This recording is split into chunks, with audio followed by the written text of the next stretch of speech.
Thank you all for joining us tonight. I know I'm just as excited as you to hear Ellen, her presentation tonight. And I've heard we've got 121 people on this Zoom meeting, and then even some people possibly from out of the United States. So thank you all so much for joining us.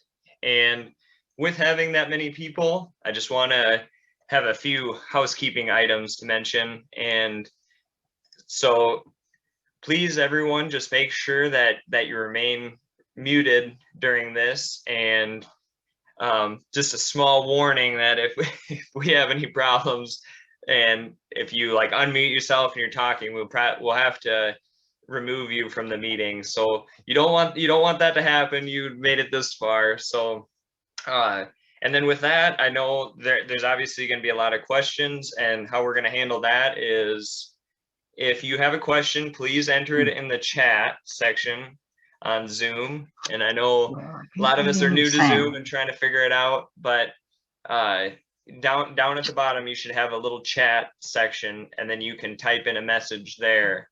So what I'm planning is recording, I'll basically kind of screen some of the questions, and then at the end, I will be asking Ellen some of those questions that you guys put on there. So our goal for the end of this meeting is to be done by 8:30. So may go on longer, or may go on a little bit shorter than that. That's fine, but we won't go past 8:30.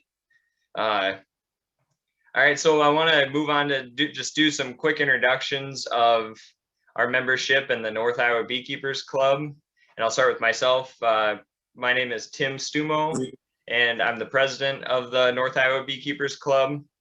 Our club has been around since 2015, and we normally meet at Lime Creek Nature Center in Mason City. So that's kind of our base. And I've been a beekeeper, and it's going on 9 years now. And I was just thinking I don't even know where time goes anymore. So I've just been a small hobby beekeeper. I've had anywhere from 0 to 6 hives, I think, is the most that I've ever had. And I really love being part of a beekeeping club, and I really encourage anybody to get involved in that, because that's how I explain it, is I feel like you get a utility belt of different ideas that you can do for beekeeping, and how to remedy problems and new things to try. And beekeeping is one of those things that I feel like the longer you do it, you realize there's more to even know. Like I don't know, it's so much fun. I love it. Definitely had my struggles, and there's times where I've wanted to just throw in the towel, but I haven't yet. So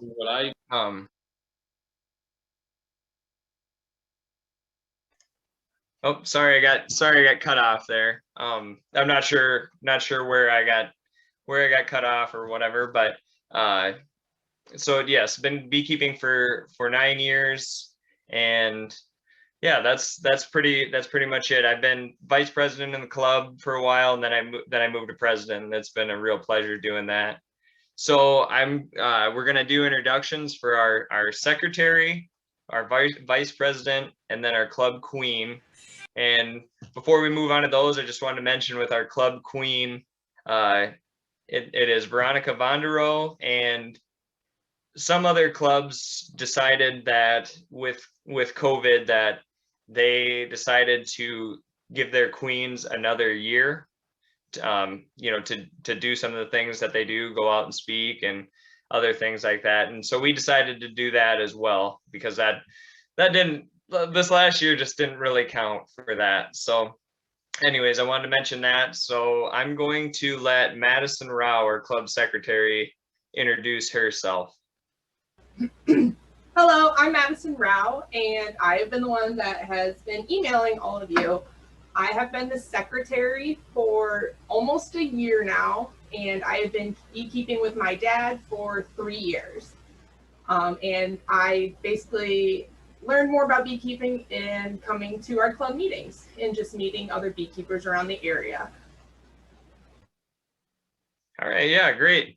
Thank you. Thank you, Madison. And I really want to take my hat off to you. And Madison has done such a fantastic job. She said that she's been handling emails and different things from, somewhere around 400 different people just for this meeting. So thank you, Madison, for all you do. You do a great job. So Rich, you want to introduce yourself? Okay.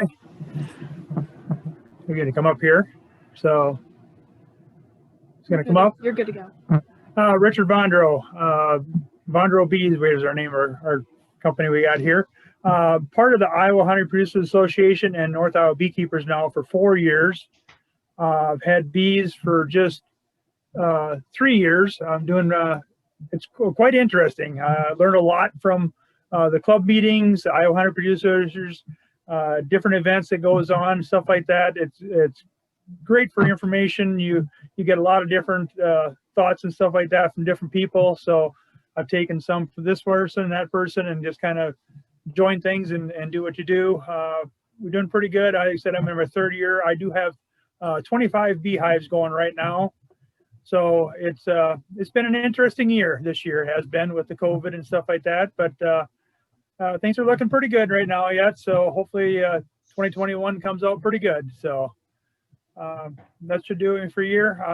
I'm just been the vice president now, just for the 1 year here now. So it's been a tough year, like I said, with the COVID, but hopefully our 2021 will be good.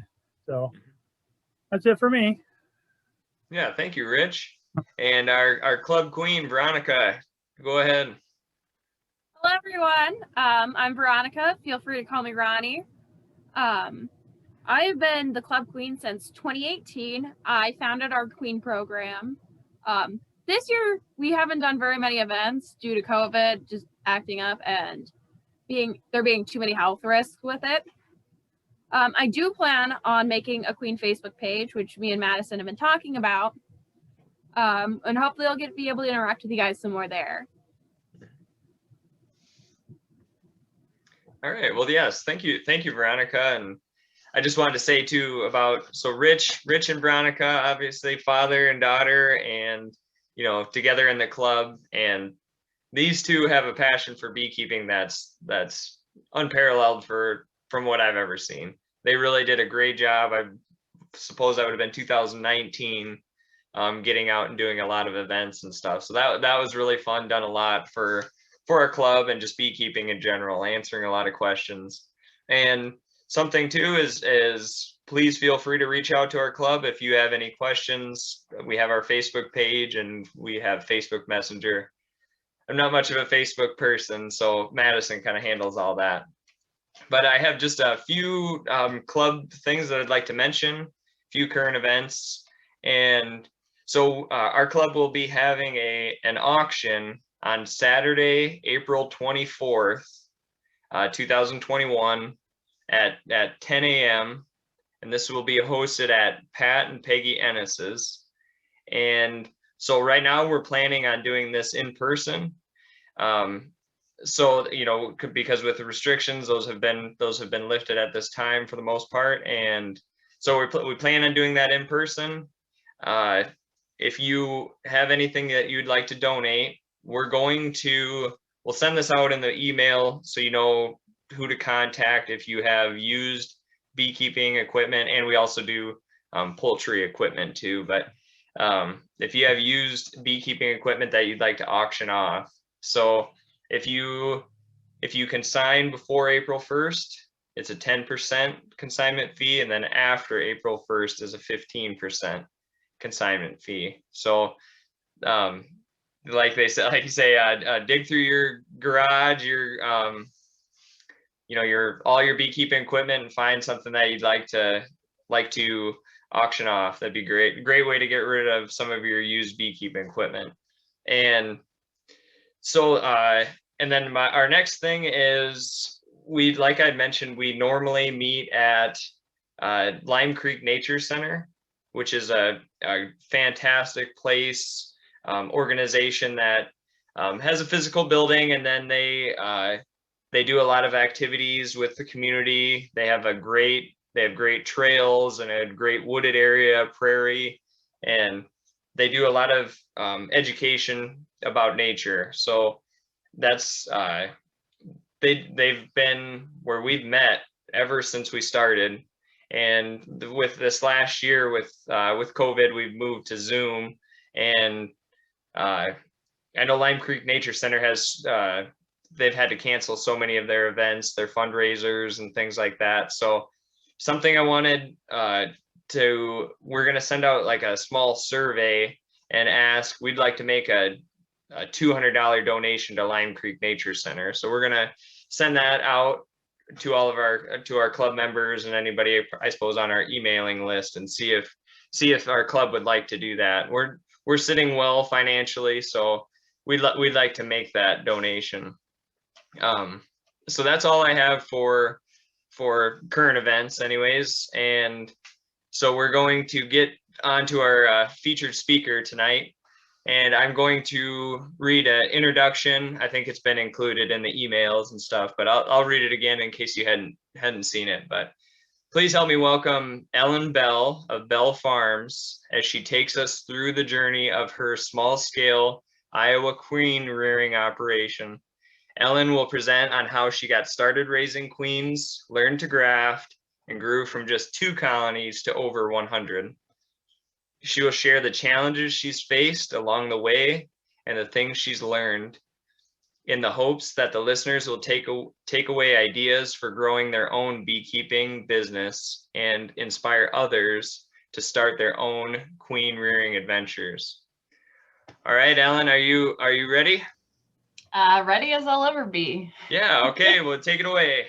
Thank you so much for the introduction, Tim. And thank you guys for having me. So I think it's been almost a year since I visited you guys in person, and it was just really nice to get to meet a lot of your club members. And so I'm really honored to be back. Thank you for having me.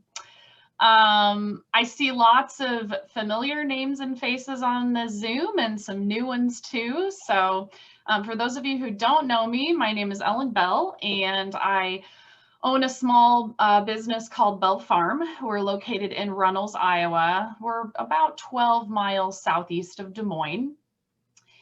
Our primary line of business is beekeeping, and I'm headed into my 8th season of keeping bees this year. We've taken a little bit different road with beekeeping than a lot of other keepers. So rather than focusing on honey production, we have kind of evolved to focus primarily on queen rearing. So I'm looking forward to talking to you guys tonight and just telling you a little bit more about the journey of my business. So I am also fairly new to Zoom since I am a full-time beekeeper. I don't use Zoom for my profession. So bear with me here just a little bit as I kind of figure out how to share my screen. Let's see. And I will get going here. Let's see. Share. Let's see.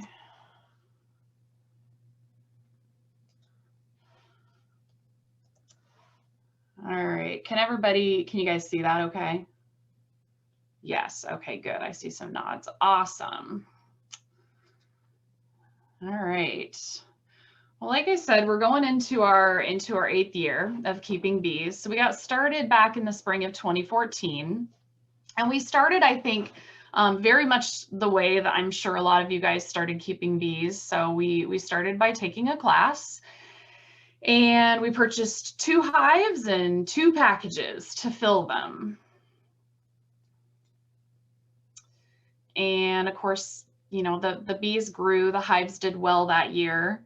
And I feel a little bit like that first year of beekeeping. I mean, for me at least, but I think for me and maybe a lot of other people, I liken it a little bit to being blindfolded on a roller coaster, in the sense that you know it's going to be an exciting ride, but you're just not really sure what exactly is going to happen. You're so new to it. So this was a really fun presentation to put together because I got to go through a lot of my historical pictures and look back on, you know, things that we've done. And so I look at this photo I see it through a different set of eyes now than, you know, what we did when we took it. At the time, I know it was really hot that day. And so we were kind of marveling about the fact that the bees were bearding on the front of the hives. And I look back on it now and say, well, gosh, that's probably some swarm buildup going on there on the hive on the left. But at the time, I'm just not sure that we had a good enough grasp of what was handling, you know, what was happening to really have a handle on that. So thankfully in my beginning beekeeping class, taking care of mites was definitely something that we focused on. So we did well. We got the hives, you know, through that first winter. And this was kind of a view of our little apiary the next year in 2015. So we're slowly growing. And I chuckle as I look at this picture, because you might look at this and think, well, okay, you know, she like made some splits, she's growing a little bit. Full disclosure, we actually did not make any splits because I didn't realize that was something that I needed to do at that time. So of course, what happened was the hives swarmed, and we had that, you know, crazy second year fiasco of trying to catch swarms, and thankfully we did catch them and made some splits, but of course sacrificed honey production. So we were our second year in beekeeping, still having never had any of our own honey.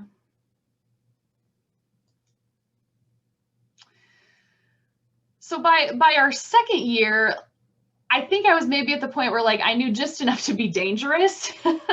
So I had a better feel and handle for what I was doing, enough so that I thought like, okay, this is something I enjoy. This is something that I want to do more of and we want to grow.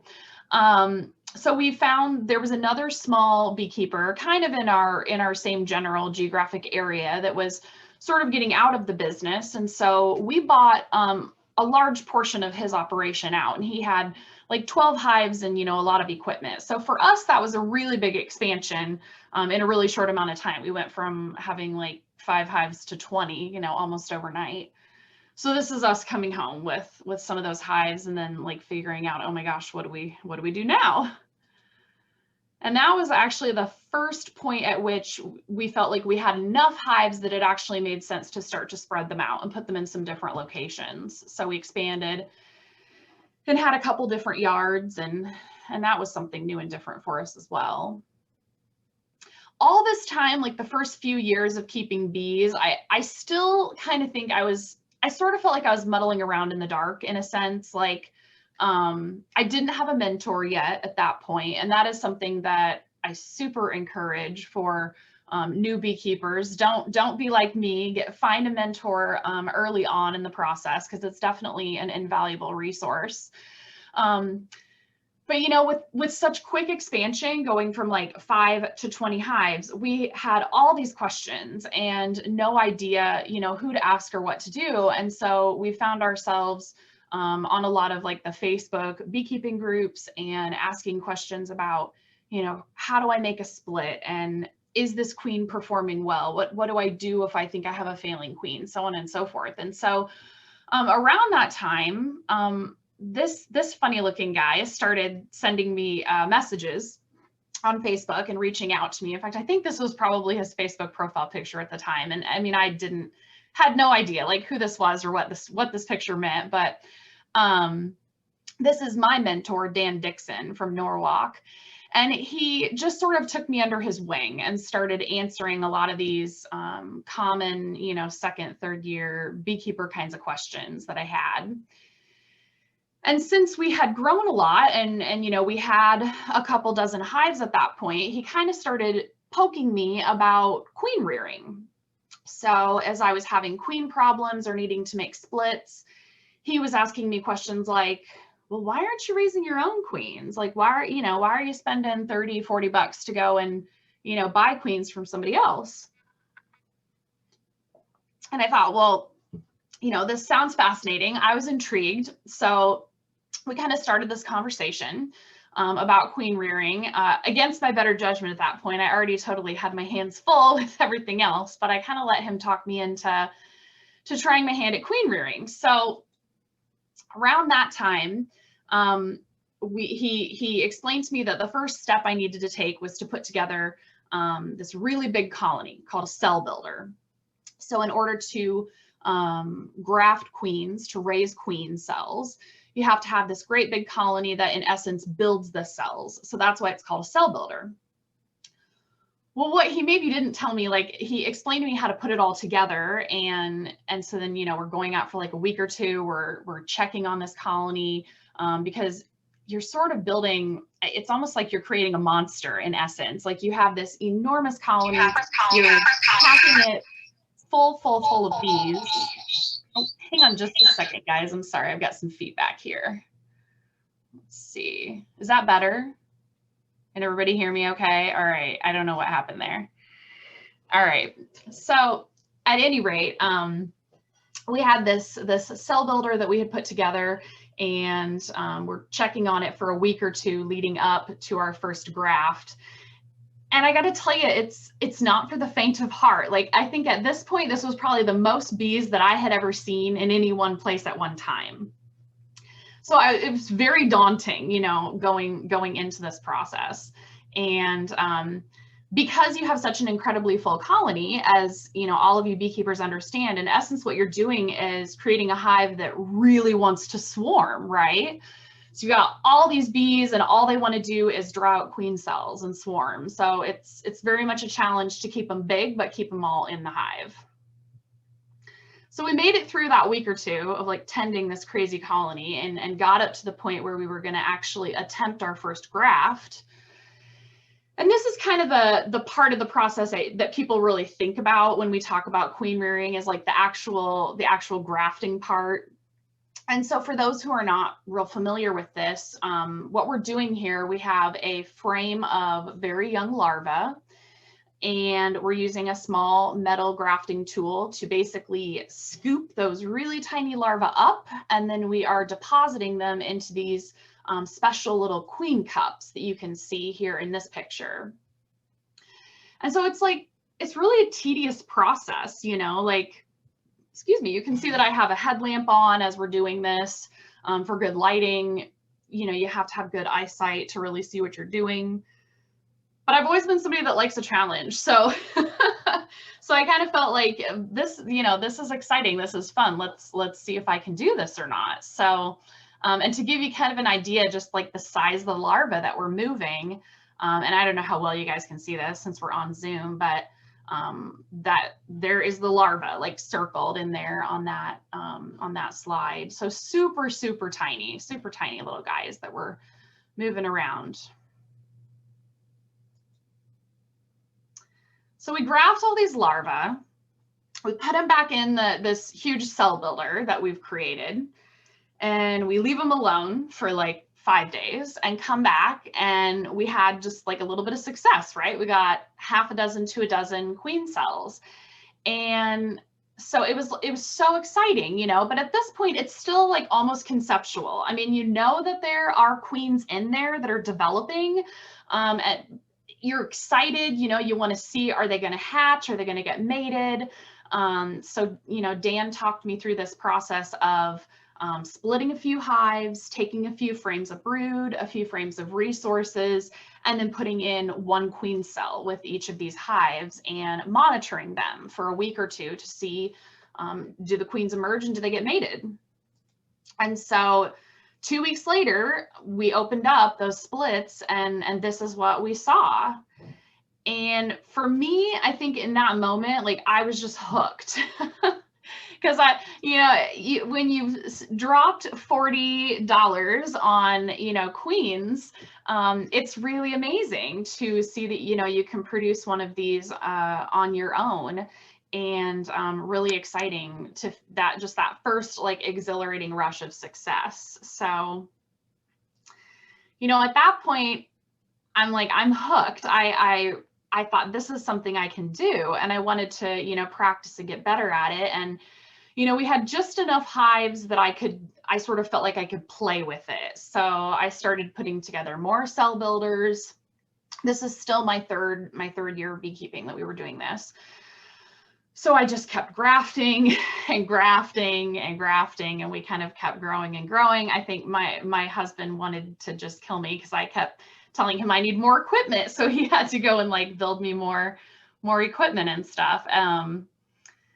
at one point he told me that I might need to, there's probably groups for people like me. Like I needed to join Grafters Anonymous. I needed to just stop grafting.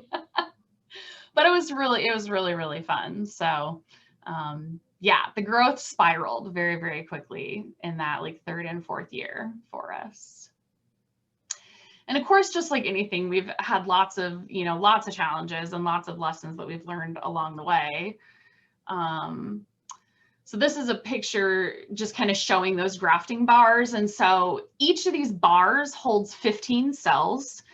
And so like this particular graft, 2 bars, so I would have been grafting 30 cells, and you can see that they maybe drew out 3 or 4 on there, like not very many. So, I mean, initially this is what a lot of my grafts were like, really just disappointing, you know, didn't get much out of it, and left wondering too, like, is it user error? Did I maybe damage those larvae when I was actually transferring them? Or was there actually something wrong with the cell builder? And so just lots of like mysteries to unravel, trial and error, if you will.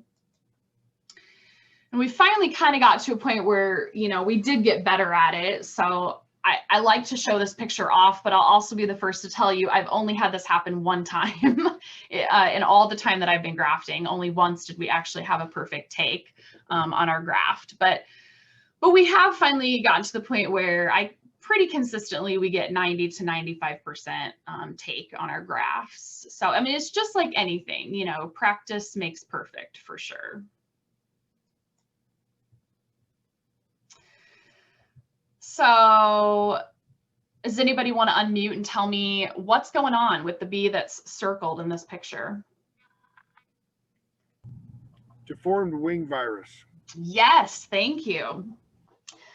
So deformed wing virus is a very common virus of the Western honeybee, and it is caused by a high mite load in your hives. And so when you open a hive and you see, you know, a little bee looking like this, it's a very disheartening experience, because you know that probably that Varroa threshold is way over where it should be already in that hive.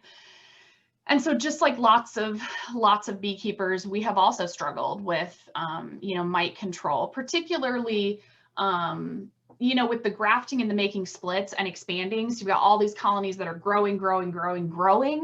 And, you know, Varroa operates, it reproduces in brood. So anytime that you have big colonies, they're getting bigger and they're growing, you've created the perfect opportunity for Varroa to get out of hand.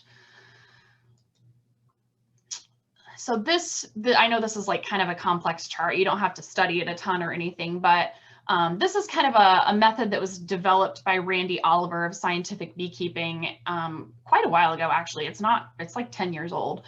But it's called Simple Early Treatment of Nukes Against Varroa. And this was something that my mentor introduced me to very early on. And so the principle behind the method, it's kind of twofold. So having an understanding that oxalic acid, which is, I think, very kind of popular, it's sort of in vogue. Everybody wants to try using OA right now for mite control. But very important to understand that oxalic acid does not touch mites that are underneath capped brood, right? We have to have exposed mites in order for oxalic acid to be effective. And then combine that with the knowledge that when we do make a split, so we're in essence taking some frames of brood away from an existing queen, and we're setting those off like in their own hive. When you put a queen cell in, you have this downtime, right? So you've got like 2 weeks where you're waiting for that virgin queen to emerge, and she's got to go out and, you know, go on her mating flights, get mated, come back, start laying eggs. So you have this downtime where you don't really have any new brood. So this method kind of takes those two principles and combines them. Some people don't like requeening with queen cells or doing walkaway splits for that reason, because of the brood break. But I say let's use it, you know, to your full advantage. So making a split with a queen cell basically gives you like this 2 to 3 day window of opportunity where you have very, very little, if any, capped brood, and is a great opportunity to jump in there and treat with oxalic acid and drop a lot of mites. So anyway, that's a method that we kind of adopted early and has worked quite well for us with our queen rearing methods for controlling Varroa. The time sensitivity of queen rearing is another thing that is definitely a struggle. It's something that we've learned the hard way. So if you look at like my picture on the left here with all the queen cells in their, in their bars, and that frame is in your cell builder, right? So like that really populous colony that's building all those cells. So does anybody else want to unmute and just tell me what happens if I accidentally leave that frame in my cell builder too long and the queens start emerging? What's going to happen? Murder. They're gonna kill Murder. Yes, exactly. It's going to be murderous, right? So virgin queens are, I tell my students in my beekeeping class, they are queen killing machines. It's like what they're designed to do. They're like a heat-seeking missile, right? They come out of their queen cell, and the very first thing that they're doing is methodically walking the frames in that hive, looking for any other queen cells so that they can seek out and kill those potential rival queens. So in other words, if you're not really timely about making sure that you have removed those queen cells and put them all in individual splits, you run the risk that, like on this particular graft, rather than getting 45 queens out of it, you might only get one. So very, very time sensitive, And over the, the last few years, we're doing a dozen or more grafts a year, and at any given time, maybe grafting anywhere from like 50 to 100 cells. So we've had just enough practice that we're kind of starting to like get it down to a fine art. So we do a lot of staging of splits. Like we'll get all of our equipment out, get splits actually like prepped and made up, like the actual queenless splits are made up and in the hives and moved out into their yards and locations before the queen cells are ever ready, like a day or so before they're ready. So in essence, if I know that my queen cells are going to emerge on Sunday, then we are making our splits on, we're putting the cells into the splits on Saturday, and I'm actually making the splits on Friday. So it's sort of like this big calendar, that we're like orchestrating all the time to work with. One thing that we have kind of done the last few years, and this has worked pretty well. So we just have like a very inexpensive incubator, like the kind of incubator that you would use to hatch chicken eggs or whatever. And so we'll take our queen cells when they're capped and take them out of that cell builder and actually bring them in the house and put them in the incubator for that last, I think it's like 4 or 5 day window or whatever, while they're incubating before they're ready to hatch. So the nice thing about this is that it kind of gives me a better handle of like exactly how many cells I have to work with. So when I have to go out and prep and stage splits, I know ahead of time, okay, I've got, 95 cells or whatever the number is that we have to get ready for. Okay, and I do have to just tell you this quick little story. This is the story of our biggest queen rearing debacle that we have had to date. This actually happened this last year in April. And we had, in fact, this might even be a picture of the cells that this happened with. We had 77 cells in our incubator, and they were due to emerge, like, I don't remember the dates. Let's say they were due to emerge on Sunday. And so we were going to go out and put them in the splits on Saturday. Well, Friday evening, we had been making splits all day, getting all of the hives ready and staging everything. We're completely exhausted and come in the house, and somebody in the house noticed that there was a bee crawling around inside the incubator. So we lift the incubator lid and start looking and pulling out some cells, and sure enough, our cells are looking kind of like the ones on the left in this picture. We had loose queens running around in our incubator. They had started hatching and emerging like a good 36 hours early on us. So it was to call it a fiasco is like a vast understatement. We were trying to get cages. We were trying to cage queens as fast as we could. We were trying to you know, get the whole incubator and get it out to our fields so that we could, you know, put the queens were in all stages of emergence at that point, and just trying to get them into the splits before they all came out. So even, you know, in spite of like the craziness of the whole thing, we actually only lost one queen out of the 77. We lost one that died in a fight in the incubator. All the others we managed to keep, which we were pretty impressed with. But the best part of the story, I feel like, is late that evening, after we thought we'd gotten all the queens in the splits, we're back in the house and it's like almost time for bed. It's dark out. And I found one lone virgin queen crawling around on our kitchen counter, like from back behind the toaster or whatever. And I begged my husband to please take her out and put her in one of the splits. I knew we had a couple that were still queenless. And so he did, because, you know, he's wonderful and does what I ask. But anyway, so I called her Scott's queen because he saved her. That's my husband, Scott. And amazingly enough, she did awesome. She got mated, and this is legitimately a picture of her and some of her brood. And she was actually like one of our best queens this past year. She made a great honey crop. I used her hive as a builder for some of our fall splits, and yeah, she's wintering great right now. So hopefully she'll do good, and who knows, we might graft off of her this spring.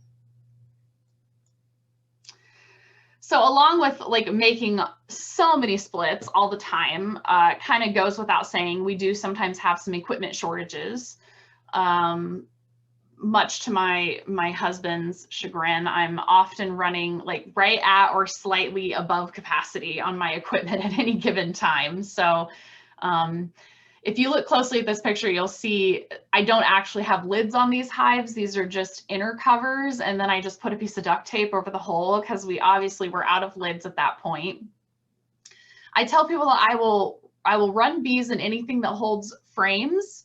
And sometimes even that is a loose requirement.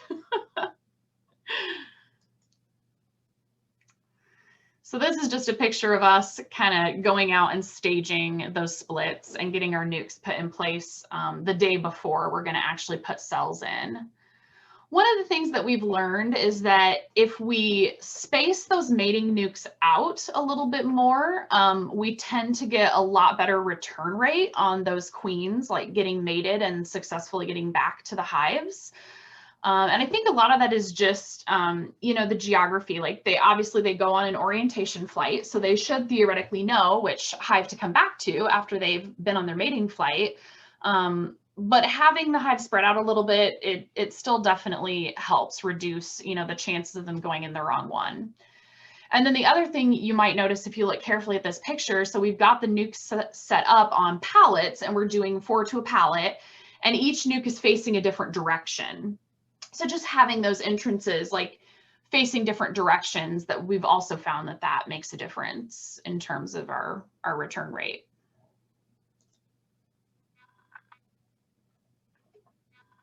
And of course, I can't give a presentation about queen rearing in Iowa without talking about our lovely Iowa weather. This was the scene that greeted me this last year on April 15th when I woke up. And that was the day that I did have to go out and like actually shake bees and make splits to prep for our first graft. And as I've already mentioned, like it's queen rearing, it's very time sensitive. You have to stick to the schedule, because once you've grafted those queens, they're going to emerge on the date that they're due to emerge, and they don't care that it has snowed. So you just have to tough it out and deal with it.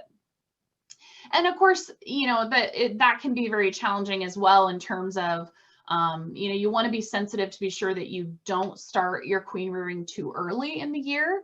It does you no good to have, you know, a beautiful crop of queens if there's no sexually mature drones out there for them to mate with when they're ready to go on those mating flights. So very, very important that, you know, you're careful that you don't start too early for that reason.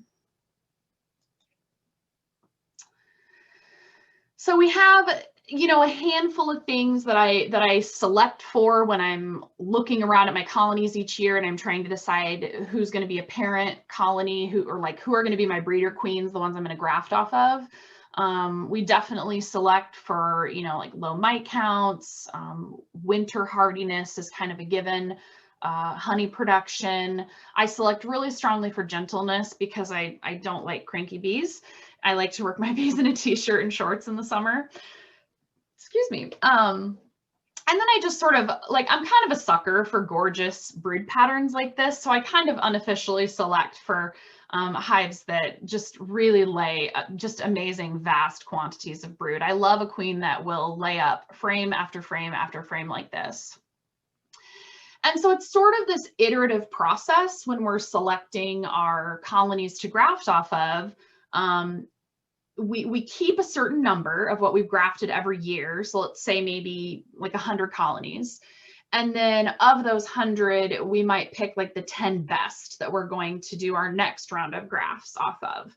And then so on and so forth. So it's like we're always selecting from like the best ones to raise the next ones off of. And so what's been interesting to me just over, 5 years of doing this is we're starting to see those traits that we select for are becoming much more pronounced. So, like the brood thing, I don't think in the beginning, I don't think I was like consciously selecting for prolific queens, but what has happened is that, we have hives that it's just brood for days. I mean, and it's hard for me to know, I guess, comparatively speaking, like, is this average? Is this what most people are experiencing with, their bees? I don't know. I know that when I have a colony that comes through winter, we pretty much expect that we're going to split that colony at least 5 or 6 times. And I expect that every one of those is going to, should be a honey producer. So, and of course, along with having, tons and tons of brood, you end up having tons and tons of swarms. Sometimes it can be very challenging to manage. So, this last spring was just like, at a certain point, my husband and I kind of look at each other and it's like, have I overdone it selecting for prolificness? Because at a certain point, you almost wonder if you've created a monster. So these are just some photos of literally, these are swarms that, all these photos are swarms we had last spring. It's always a race, to get those queen cells ready early enough to be able to make the splits before the hives themselves naturally want to swarm. So yeah, we actually, last spring we had a little running joke where like around 2-3 o'clock in the afternoon, we would call it swarm o'clock. And so we would go out and get in our like ATV, our 4-wheeler, and just drive around the farm to just check and see if there was any bees hanging in any trees. And almost every day we found at least one. So definitely challenging. Continuous learning has definitely been important for me. I tell people my favorite thing about keeping bees is that I know I'm never done learning. I know there's always something more to learn, and I really enjoy that about beekeeping. So 2 summers ago in July of 2019, I signed up for Marla Spivak's short course in queen rearing up at the University of Minnesota. And that was fascinating. It's the class itself is really geared more towards somebody that has no queen rearing experience whatsoever. So, if there's anybody out there that's listening, you think queen rearing is something that might be an interest for you, this would definitely be a course that, would be right up your alley. A lot of the things they covered, like, learning how to graft, I had already been doing it for a number of years. So I knew a lot of that going in, but there were definitely lots of new things that I learned and picked up and took away from the class. This is me grafting in their lab up there. It was really cool just to see, all the equipment, and it's an amazing facility that they have. This was one of the really cool things. So when we did our test grafts, and we were just testing maybe like 6 or 12, transferring a half dozen or so larvae. And then we could take them over to where they had a microscope set up that was connected to a TV screen, and you could put it under there and actually look and see if the larva was still breathing and pulsating and moving. So would let you know if you had damaged that larva or not, if it was still alive after the grafting process. That was really cool. This is just us manipulating the cell builders in their yard out there. That was probably my biggest takeaway. So they have a completely different method of putting together a cell builder up there than what I had previously been taught by my mentor, Dan. And so that was really, really interesting and something that we've started using in our beekeeping and cell builder, which has really helped. And then this was one other cool thing. So for anybody kind of familiar with like University of Minnesota, they've really hung their hat the last decade or so on developing a line of hygienic bees. And so Minnesota hygienics, so the whole concept of hygienic behavior in a bee, what it means is that the bees can sort of sense underneath the capped brood if there's potentially something wrong with that larva. So maybe it's infested with varroa, or maybe there's some other sort of like developmental problem, the larva has died or disease or whatever. They can sense that, and basically they will uncap that brood and then remove the larva. So hygienic behavior is something, it's a trait that you can select for when you're breeding queens.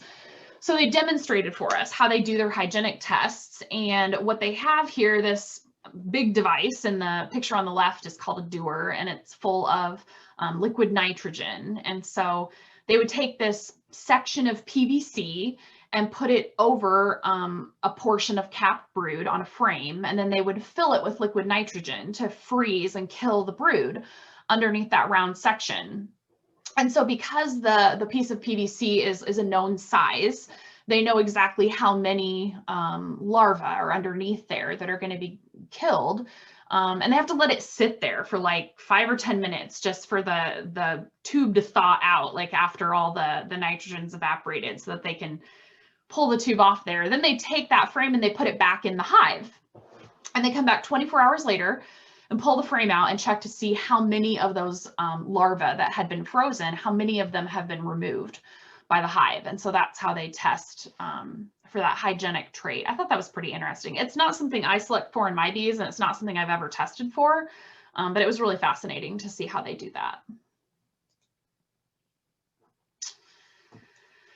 So as far as my business and kind of where I'm at today and my goals, where I want to go, the picture on the left here is just kind of a lineup of Nucs. So we've kind of become a supplier of Nucs. So as a queen rearer, we're raising our own queens. I get questions about whether or not I sell packages, and my answer is always no. It wouldn't make sense for me to take a queen that's actively accepted and laying with her own bees to take her out of that situation only to cage her and put her in a package.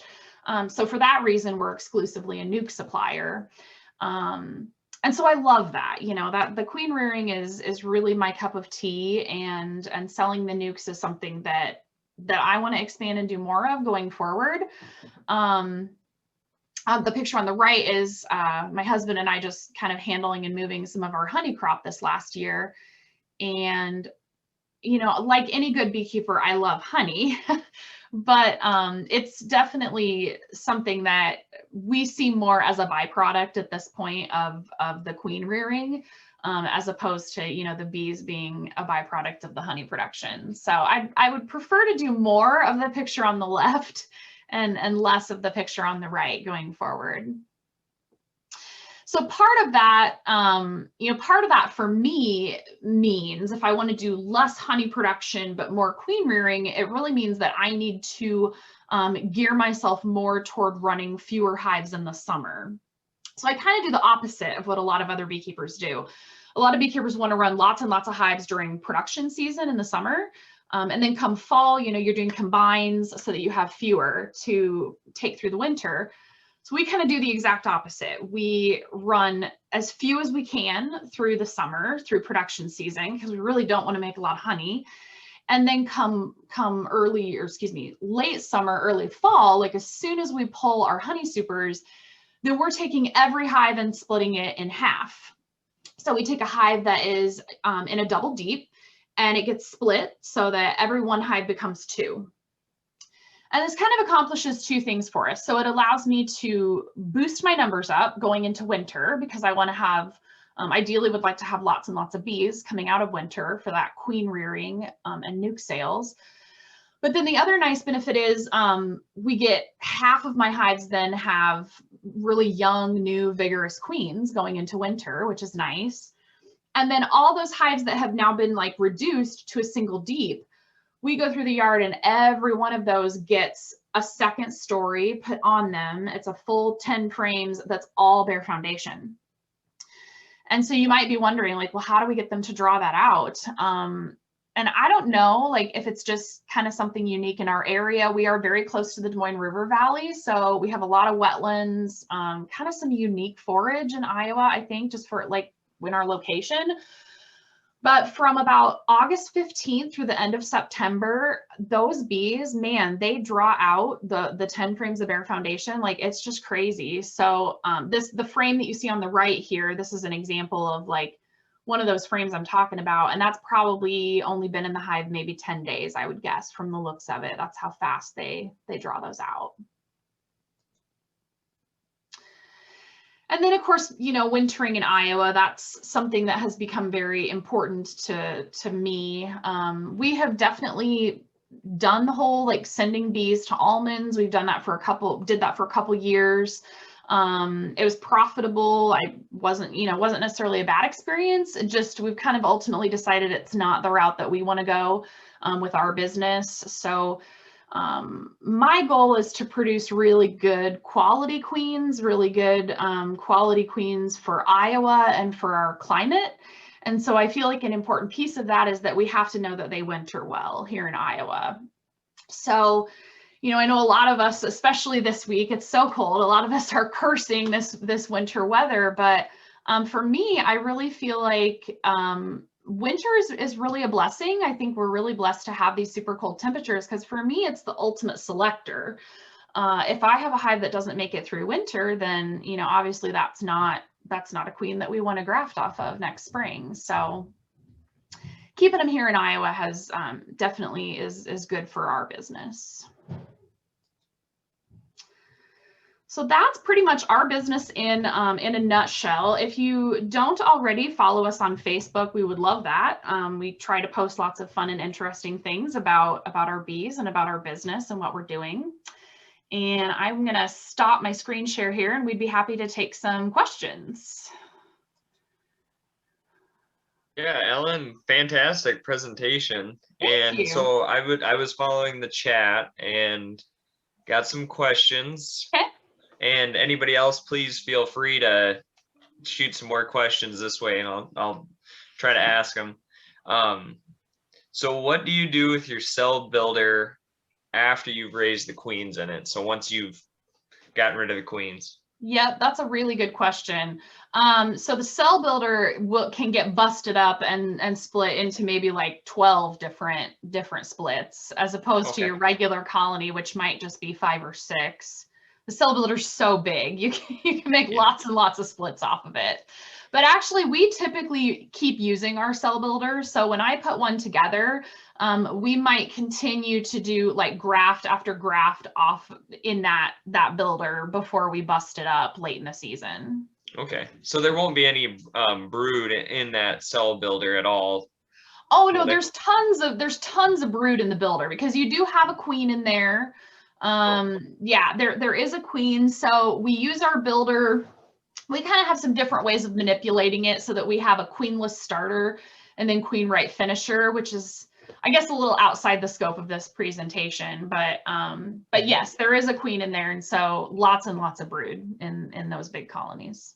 Okay, and you know, to make it, you know, like one question that I have is, do you have any like any books or any resources that you've like followed through this whole thing? Yeah. So when I was first getting started, my mentor Dan pointed me to Michael Palmer. Okay. And one of my favorite talks of his that you can find out there on YouTube is I think it's called Queen Rearing in the Sustainable Apiary. Yep. And I was super excited because he's actually going to be giving that same talk again here in like a week or so. I think he's speaking to a bee club, like maybe in Tennessee. I'm probably saying the wrong thing now, but you can find it on Facebook. That event is coming up. So I'm definitely going to be tuning in and listening to that one. Excellent. Okay. Well, yeah, that's good. And that, because like you say, you know, this is just, you know, your kind of your quick presentation, and then it's nice to have something that you can follow outside of this. Yep. So what do you personally sell, and where to get it? Okay. So we are, as I said, we're exclusively a Nucs supplier. I don't shake any packages. We are selling Nucs this year. I'm getting really close to the point where we're probably going to shift over to a waiting list, but we are still taking deposits at this point. So if anybody's interested, feel free to email me or reach out on our Facebook page. I do try to keep queens throughout the year as well. So if you have a need for, you know, a queen for making splits, we would love to help you out with that. We do mark all of our queens. We have the option of either buying her caged, or you can buy her actively laying on a frame of her own brood and bees. That can be a really nice and easy way to introduce a queen and make acceptance a little bit better. And then last but not least, I do also sell a limited number of queen cells every year. So if you're interested in trying making a split with a cell, that's kind of an inexpensive and fun way to try that out. Yeah. Yeah. And what do you sell that for? I know you've mentioned. Yeah. So the queen cells are $8 each. Okay. Yeah. Versus like the mated laying queen is 45. So. Yep. Yeah. Yeah. That is fun. Very fun presentation, by the way. So when you use oxalic acid, do you use vaporizer, or do you ever use liquid? Yeah, we exclusively do the vaporization method. Okay. We do not do dribble. Yeah. All right. Somebody asked, how do you get kids not to be afraid of bees? Do your kids do anything with your bees? I can hear my husband chuckling in the other room right now. Yep. When you guys figure it out, let me know. Yeah. Yeah. I would love to hear your techniques, because my kids are fairly afraid. At least my oldest is really scared of bees. Yeah, it's funny. Bees are so fun to watch, like on a screen. I really recommend to anybody, if you ever go to Lime Creek Nature Center in Mason City, they have an observation hive. Yeah. And that's an excellent way to get kids kind of introduced to them. And you, like you mentioned, seeing the queen and stuff. And every time I see a queen, I'm like, wow, I love the way she looks and stuff. So that's awesome. Okay. So when you prep your queen cups, do you use royal jelly? But like, do you prime them? Yeah, I don't. So, and that, I think that's just exclusively personal preference. So when you prime them with royal jelly, that's called wet grafting. If you don't do any priming, it's called dry grafting. I've tried it both ways. I just like dry grafting, but I know a lot of people that swear by wet grafting and do that exclusively. So that's just something to play with and decide what your own personal preference is. Okay. Yeah, great. So yeah, and we're getting a lot of questions, so I'll just kind of go through them a little fast and stuff. Okay. And how often are you replacing your queens? Yeah, we've kind of gotten to a point now where I'm trying to keep new ones like every year. So pretty much once I've grafted off of my best 5 or 10%, then they're all getting, moved out. So if you're interested in a queen that was like a previous year's breeder queen, let me know, because we do sell those every year. Okay. All right. So let's see. How many number of hives would you say you'd need to get started in queen rearing? Yeah, that's a great question. I think probably a dozen would be a good number, at least to get started. I think if you had less, it'd be easier if you had 20. But I think you could do it with a dozen. Less than that, I think it would be challenging to have enough resources to really get going. Okay. Yeah, great. Have you ever used the nicot system? I have not, no. Okay. Are you doing this full time or part time? This is do you have another full income? Time for me. Definitely full time. It's funny. I try to be careful. Like if somebody's new to beekeeping, I try to be careful, and I try not to sugarcoat it and say like, oh, you're gonna have all the time in the world. It's like even having a couple of hives. Like I think you mentioned that, like when there's something to do with my bees, I do it, whether I have time to do it or not. And I mean, that's the responsible thing to do. I know there's times where that is definitely a big difference when you go from having just a few to having a lot of them. Suddenly your schedule is very much dictated by what their needs are. yeah, definitely. All right. So what do you have a certain signal in the spring that it's time to start grafting?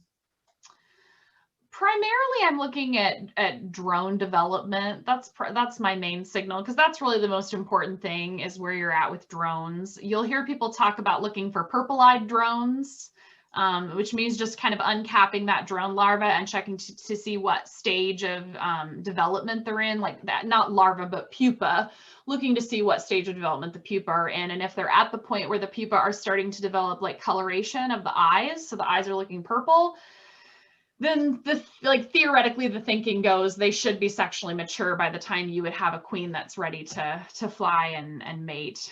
So we usually give it a little bit longer after seeing purple-eyed drones, but yeah, primarily just the cues from the drone rearing. Yeah, okay.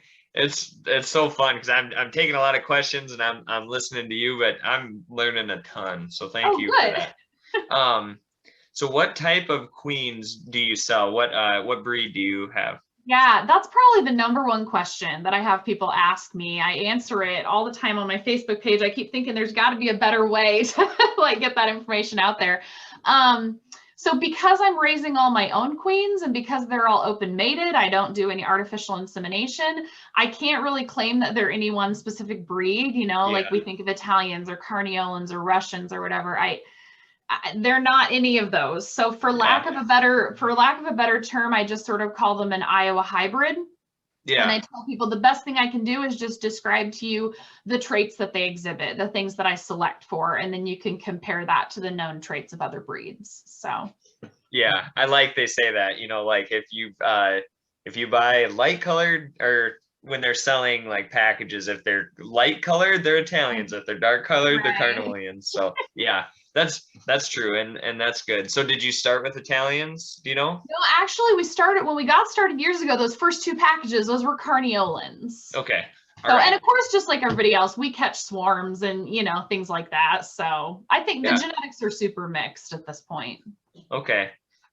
So do you ship queens around the country, or do you only sell local? No, I don't do any shipping of bees. I'm sure that's something I probably could learn how to do, but I don't know. I feel like it's not great for the bees to be shipped. It's probably stressful on the queens. So we just do local pickup only.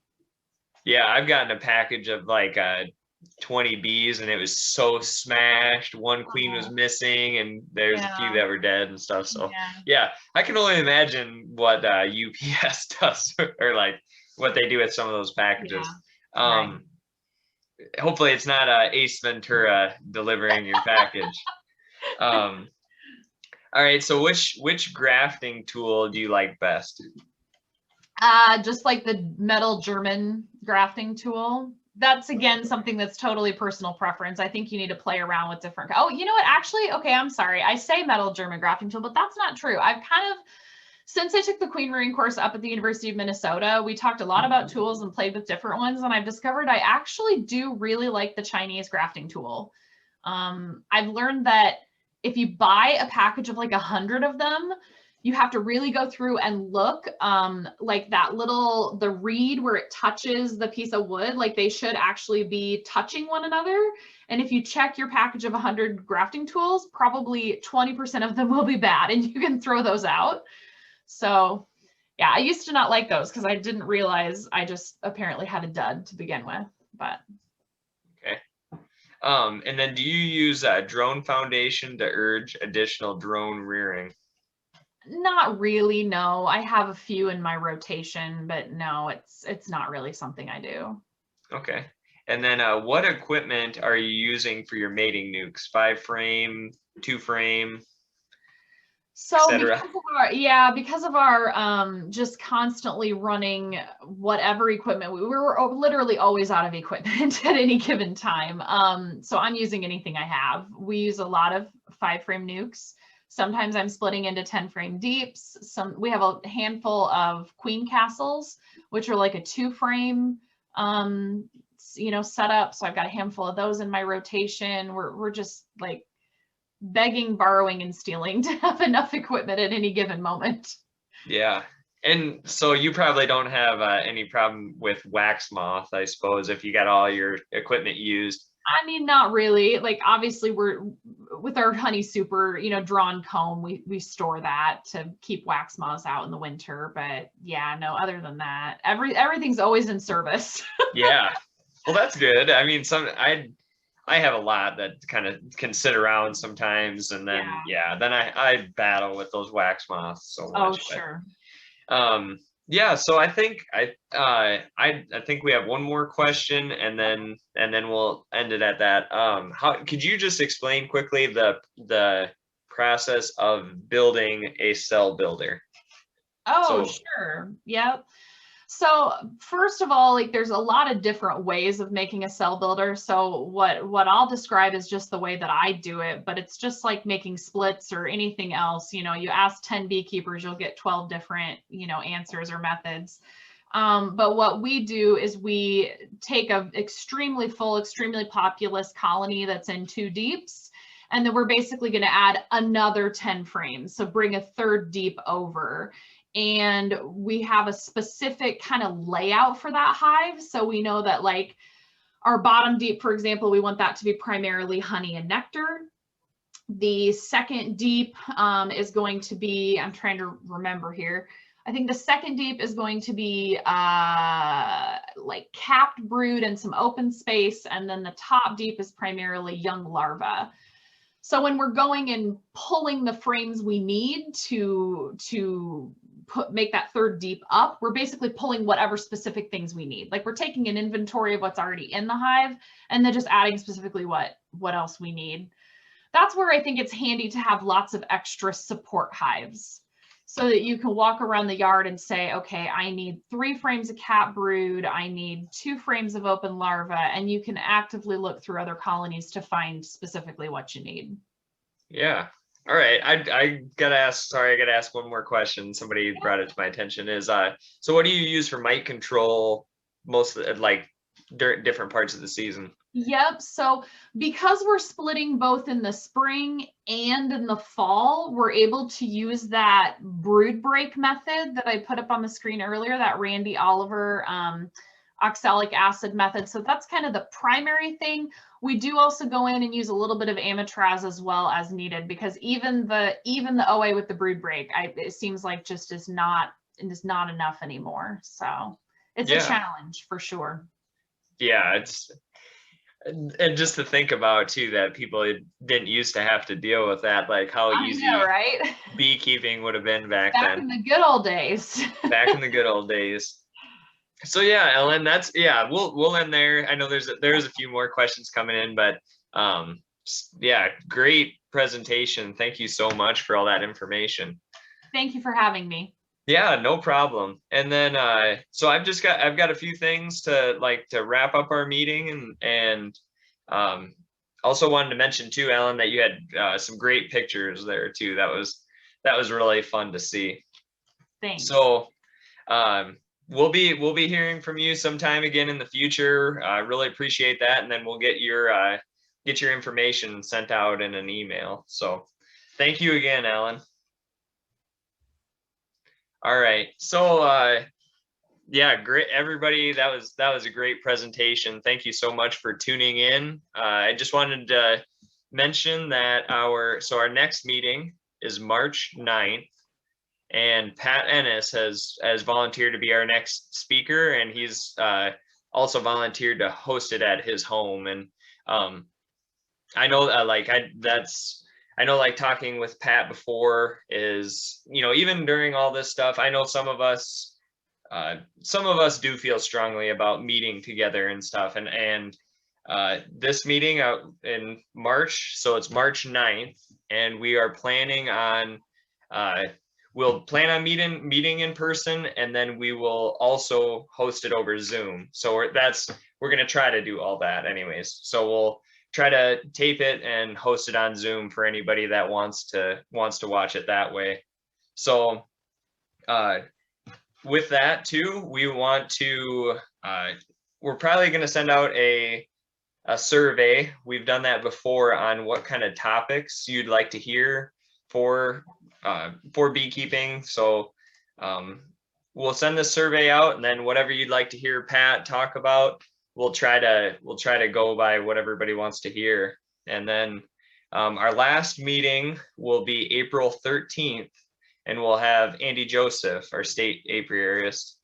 So that'll be, Andy's presentation is always so fun. I love his presentations because they're so simple, but they're so informative. So that's always good to hear from him. And then, as I mentioned before, we'll have our beekeeping auction. So used items, that'll be April 24th, again at 10 a.m. And that'll be at Pat Ennis, his property, that's in Goodell, Iowa. And yes, so please, if you want to consign, we'll get all that information out in an email. So please be looking for that. And then always remember to look in your spam if you don't see it. And then if we have anybody that's new to beekeeping, I would highly recommend to look up the Iowa honey producers.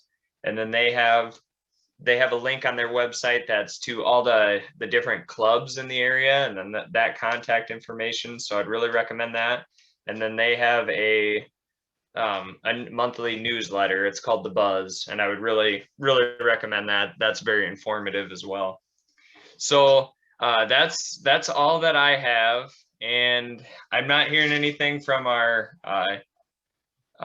secretary or anything. So we'll end on that. Happy beekeeping. I hope your bees stay warm, and then hopefully we'll see you in our next couple of meetings. So thank you, everybody. Have a good night.